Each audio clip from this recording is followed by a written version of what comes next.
Maka berhati-hatilah, jangan pernah melihat celak dan aib orang lain. Ini nasihat Sayyidina Ali karramallahu wajhahu.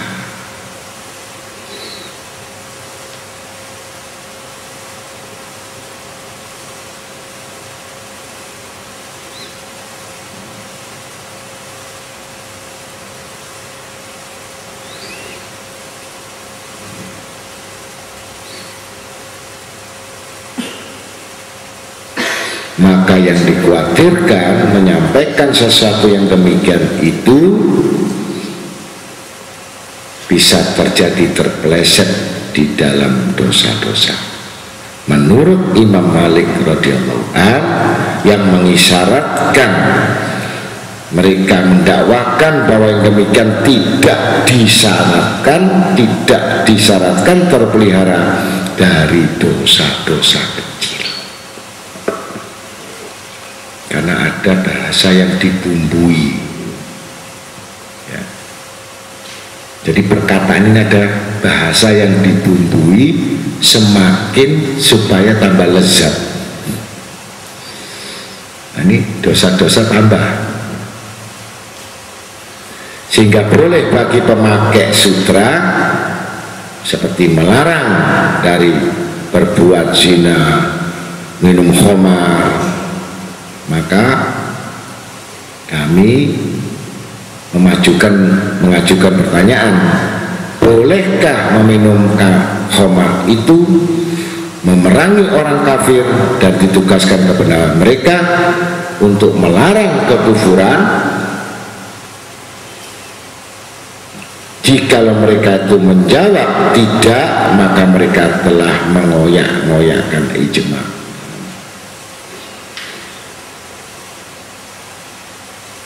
Karena orang-orang yang baik itu bukan orang yang zalim. Nah, kalau orang itu sudah zalim, tidak perlu menjadi sahabat dan teman, walaupun saudara dan keluarga. Seperti satu contoh, punya anak atau punya saudara yang tidak boleh kawin sama orang kafir, kemudian dia kafir.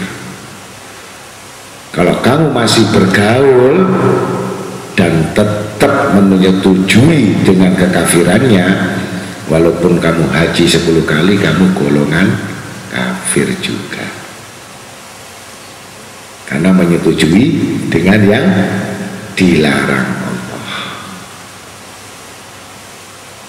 Jadi apapun yang dibenci Allah, tetap dia berteman dan bergaul, berarti jelas dia menyetujui kedoliman itu. Ini saudara, keluarga, famili. Karena ilmu bukan warisan, ilmu bukan nasab atau darah yang berhubungan dengan darah, tapi ilmu itu dapatnya belajar, bukan menuntut ilmu keturunan atau dapat warisan. Anaknya seorang sarjana hukum, anaknya pasti SH walaupun nggak sekolah dan bambu. Maka katanya, bapak saya adalah orang besar, tapi anaknya nggak belajar, nggak sekolah, bahkan anaknya memalukan. Jadi jangan mengandalkan sesuatu yang tidak belajar. Rakuslah dengan ilmu, tekunilah ilmu, dan belajar terus menerus sampai menundukkan hawa nafsumu, menundukkan emosimu. Jadi menuntut ilmu itu hanya untuk menundukkan hawa nafsu. Tetapi menuntut ilmu tidak bisa menundukkan hawa nafsu, berarti tidak pernah tahu dengan ilmu. Karena dengan ilmu itu menata kehidupan, agamanya, dunianya, akhiratnya. Agama selamat, dunianya selamat, akhiratnya selamat.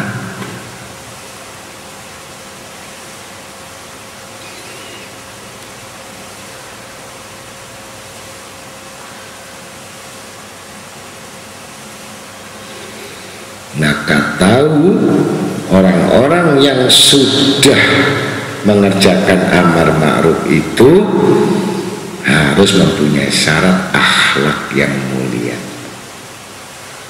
budi pekerti, adab sopan santun itu bisa diikuti. Ilmunya tinggi, ilmunya banyak, tapi nggak memiliki akhlak, nggak memiliki sopan santun, kira-kira bisa diikuti atau tidak? Andai kata dia belum punya sifat santun itu, kumpul sama orang-orang yang penyantun, pasti mereka masuk golongan orang yang penyantun. Walaupun dia belum mempunyai santun, kumpul sama orang yang santun, ikut santun.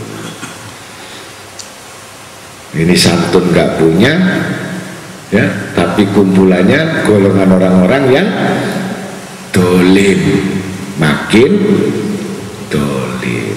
Jadi kumpul sama orang-orang yang baik, orang-orang yang soleh, yang saling mengingatkan, yang saling rendah hati, rendah diri, pasti kita ikut golongan yang santun juga.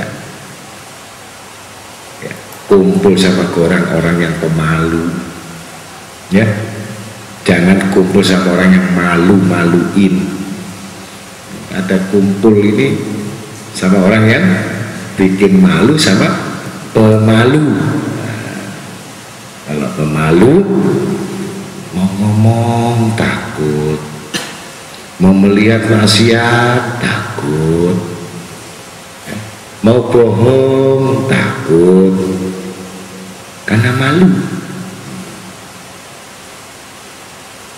Kalau yang nggak punya malu, terus ya, kena tak kena urusanmu ya. Akhirnya apa? Nah, senjata makan buah. Sesungguhnya manusia keselamatan di lidahnya, tetapi dia tidak merasakan keburukan itu kembali kepadanya karena ucapannya. Ya, kalau diam selamat enggak? Diajak ngomongin orang begini, kamu diam aja, selamat enggak? Yang ngomong capek sendiri, kesel, saya ngomong kok nggak direken, kamu tuh gimana? Tak cari orang yang reken. Nah, sama. Jadi yang sama dengerin, ngomongin sama, itu kelompoknya. Nggak mungkin setan kumpul sama malaikat. Nah, tuyul itu kawin sama tuyul, nggak mungkin tuyul sama genderuwo ya siji lagi. Jadi kalau sudah faulaika humudolimun, di sini nggak cocok, nggak sini nggak cocok, tempat bicara sama cocok.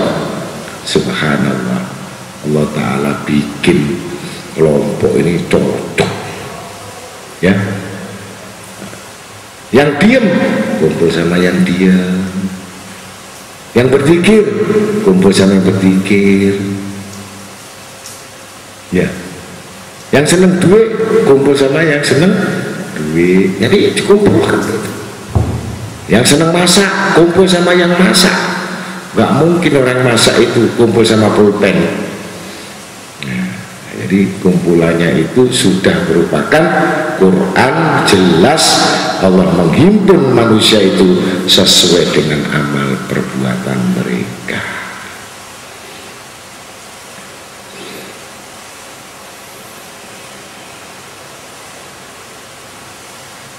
Maka tabiat itu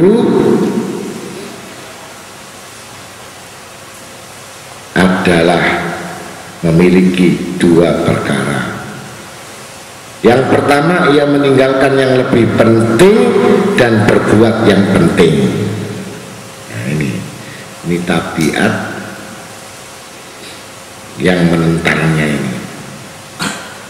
Coba diingat-ingat sifat ini ya. Meninggalkan yang lebih penting dan berbuat yang penting. Ini hawa nafsu. Sama-sama penting. Kerja penting enggak? Penting. Sama sholat duha itu penting mana? Dengan kerja itu. Orang beriman milih sholat duha. Tapi kalau orang yang bisnis milih apa? Penting, soalnya sama penting. Ngerti? Habis subuh kerjanya harus berangkat ke rumah ya, baca ya Latif 129 nggak sempat karena harus berangkat kerja ya, ke pasarnya harus pagi. Kerjanya dulu yang lari apa ya Latifnya dulu? Nah, penting, karena yang penting kelihatan, yang sangat penting nggak kelihatan. Nah, pahala itu kelihatan atau enggak?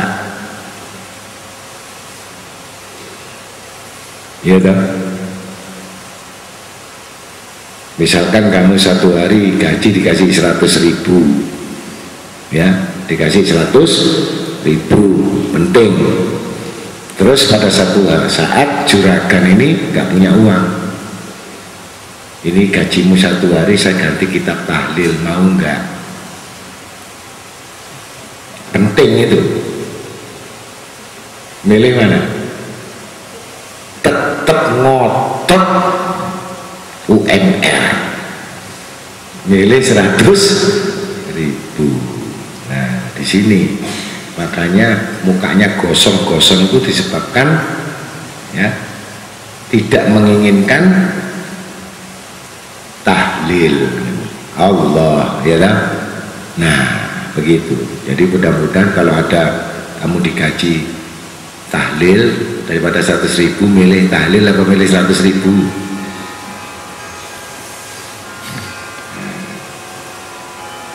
Ya, ini ada orang karena memikirkan yang sangat penting ya, pekerjaannya adalah syarat sarana. Dia ambil omplong ya, taruh di depan klosonya ini, tiker di badan, ngemis di tengah jalan. Ini syariatnya. Jadi piring ini syariat, bahwa Allah memberikan rezeki ini ikhtiar, bukan malaikat Mikail masuk di rumahmu kasih rezeki, tidak. Harus ada alat. Ngemis punya alat, ngambil puntung rokok juga ada alat ya, syariatnya. Tapi bukan jaminan rezeki. Yang menjamin rezeki itu adalah Allah. Kemudian ditaruh gitu. Nah ini penting, kerja ini penting ya, fardu kifayah. Kalau nggak kerja nggak makan, penting juga. Tapi ada yang lebih penting. Nah, dia ngalahkan tabiat yang buruk. Apa? Dia baca Fatihah. Baca Bismillahirrahmanirrahim. Alhamdulillahirabbil alamin arrahmanir rahim maliki yaumiddin iyyaka na'budu wa iyyaka nasta'in ihdinas siratal mustaqim siratal ladzina an'amta 'alaihim. Amin. Bismillahirrahmanirrahim. Dia lihat ke langit, ke atas terus. Orang lewat. Ada yang lempar dirham, uang koin, uang apa saja, kotak-kotak, nggak direken sama beliau. Ini penting, tapi ada yang lebih penting. Itu yang saya kasih nasihat di dalam kitab saya. Ya Pak, jangan sibuk dengan pemberiannya, sibuk kepada yang maha pemberi. Nggak putus zikir kepada Allah. Nah, jadi yang goblok ini tadi ngumak, lupa Allah. Ini berarti ngerjakan yang penting, melupakan yang sangat penting. Paham ya? Sudah paham? Ngomel, kalau saya baca Fatihah ini dapat pahala, dapat rezeki, dicintai Allah, dicintai Rasul, dicintai walinya, dicintai malaikatnya, dicintai kubur, dicintai surga, dibenci neraka. Kalau duit ini dicintai keluarga, dicintai teman, dicintai nafsu, ya, dicintai anak, dipuji teman, ada duitnya, ya. Kalau agak dikit banyak direni orang, didengki orang, ribut gara-gara ini. Tidak, aku tidak mikirkan ini padahal penting, tapi aku mohon sama Allah, Fatihah ini sangat penting. Milih yang mana? Akhirnya penuh piringnya ini. Alhamdulillah selesai. Dari subuh sampai duha, sampai duhur, sampai asar, sholat cuma Fatihah. Akhirnya aku telah berhasil mengalahkan hawa nafsuku. Aku telah menyelesaikan 10.000 Fatihah. Ini cuma sebab untuk ngisi perut saya, untuk beli baju sama saya, untuk nyukupi saya, untuk bayar listrik, untuk bayar ini, bayar itu. Tapi bukan ini yang jamin. Sudah 1 hari dibagi-bagi temennya yang nggak dapat, sama-sama pengemisnya tapi sepi. Ya, rame yang baca Fatihah. Nah, terus tiap hari, bahkan sampai 10 tahun Allah mengujinya. Nah, sudah 10 tahun Allah menguji orang yang baca Fatihah ini tadi. Datang saben hari itu ada orang raja yang lewat, setiap hari melewati, melihat orang itu kok teriak terus baca Fatihah. Penasaran orang ini, kok nggak ngeliat duit, lempar nggak lihat sama sekali. Ya saya kalau pengemis kan ada yang pura-pura buta, itu kotak melek gitu ya. Nah, ada yang pura-pura lumpuh dikasih luka, itu kotak melayu dia, iya kan? Ini tidak. Nah, akhirnya raja berhenti. Assalamualaikum, waalaikumsalam. Bismillahirrahmanirrahim. Gak kira kemana? Rojo tak kira kemana? Alhamdulillah. Ya, ini masih belum dikir batin, masih lidahnya yang tadi dikatakan lidahnya dipelihara selalu membaca Al-Quran, selalu bertasbih, selalu berselawat dan dikir. Salah satu baca Fatihah. Hatinya belum bisa dikir. Ya. Akhirnya duduk berapa lama sampai baca Fatihah, mulai akil balik. Saya diajarkan ayah saya, guru saya, jangan ditinggalkan Fatihah, berjalan, duduk, ya, asal tidak di kamar mandi, karena Quran, jangan batal wudhu, itu saja. Saya nggak bisa ilmu yang banyak-banyak.